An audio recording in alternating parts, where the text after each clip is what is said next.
Hi friends, అందరికీ నమస్తే. Welcome to Gaura's kitchen. ఇవాళ మన కిచెన్లో రెసిపీ వచ్చేసి మ్యాంగో కేసరి చేస్తున్నానండి. చాలా అంటే చాలా టేస్టీగా ఉంటుంది. మీరు కూడా ఒకసారి ట్రై చేయండి. ట్రై చేసి కామెంట్ రూపంలో మీ అభిప్రాయాన్ని తెలియజేయండి. అలాగే నా ఛానల్ని మీరు కొత్తగా చూస్తున్నట్లయితే ఈ వీడియోకి ఒక లైక్ ఇచ్చి నా ఛానల్ని సబ్స్క్రైబ్ చేసుకోండి. ఇక లేట్ చేయకుండా రెసిపీలోకి వెళ్ళిపోదాం. ఈ రెసిపీని ప్రిపేర్ చేసుకోవడానికి ముందుగా స్టవ్ పైన ఒక కడాయి పెట్టుకొని అందులో 1 టేబుల్ స్పూన్ నెయ్యి వేసుకోవాలి. ఈ నెయ్యి కొంచెం వేడెక్కాక ఇందులో ఒక 2 టేబుల్ స్పూన్ క్యాష్యూ ఇంకా ఆల్మండ్స్ వేసుకోవాలి. ఇవి వేసుకున్నాక వీటిని గోల్డెన్ బ్రౌన్ కలర్ వచ్చేంత వరకు వేయించుకోవాలి. ఇలా గోల్డెన్ బ్రౌన్ కలర్ వచ్చాక ఒక ప్లేట్లోకి తీసుకొని పక్కన పెట్టేసుకుందాం. ఇప్పుడు అదే నేతిలో మనం ఒక చిన్న టీ కప్ అంతా బొంబాయి రవ్వని తీసుకొని ఈ బొంబాయి రవ్వని లైట్ గోల్డెన్ కలర్ వచ్చేంత వరకు వేయించుకోవాలి.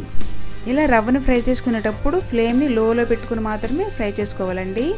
ఈ విధంగా గోల్డెన్ కలర్ వచ్చాక ఇందులో మనం ఏ కప్పుతో అయితే రవ్వను తీసుకున్నామో అదే కప్పుతో 1 కప్పు పాలు, 2 కప్పులు నీళ్ళు తీసుకోవాలి. ఒకవేళ మీరు నీరు వేయకుండా ఓన్లీ పాలతోనే తయారు చేసుకోవాలనుకుంటే 3-3.5 కప్పులు పాలు అయితే కరెక్ట్గా సరిపోతుంది.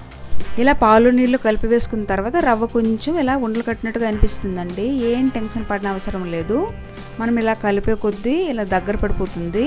ఈ విధంగా దగ్గర పడ్డాక మనం ఏ కప్పుతో అయితే రవ్వను తీసుకున్నామో అదే కప్పుతో 1/2 కప్పు షుగర్ని తీసుకోవాలి. ఒకవేళ స్వీట్నెస్ కానీ మీకు ఎక్కువ నచ్చినట్లయితే మరి కొంచెం యాడ్ చేసుకోవచ్చండి.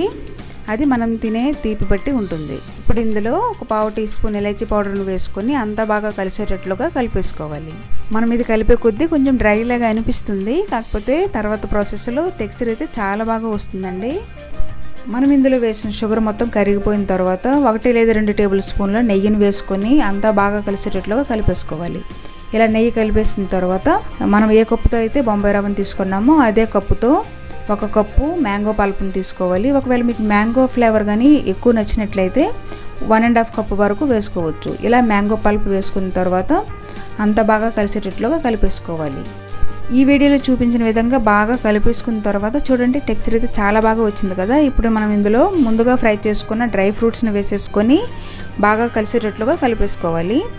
ఒక 2-3 మినిట్స్ ఉంచి మనం స్టవ్ ఆఫ్ చేసేయాలండి. అంతేనండి, ఎంతో టేస్టీగా ఉండే మ్యాంగో కేసరి రెడీ అయిపోతుంది.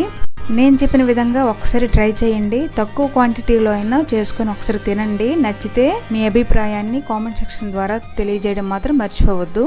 అంతే ఫ్రెండ్స్, నెక్స్ట్ వీడియోలో అయితే మళ్ళీ కలుద్దాం. అంతవరకు బాయ్.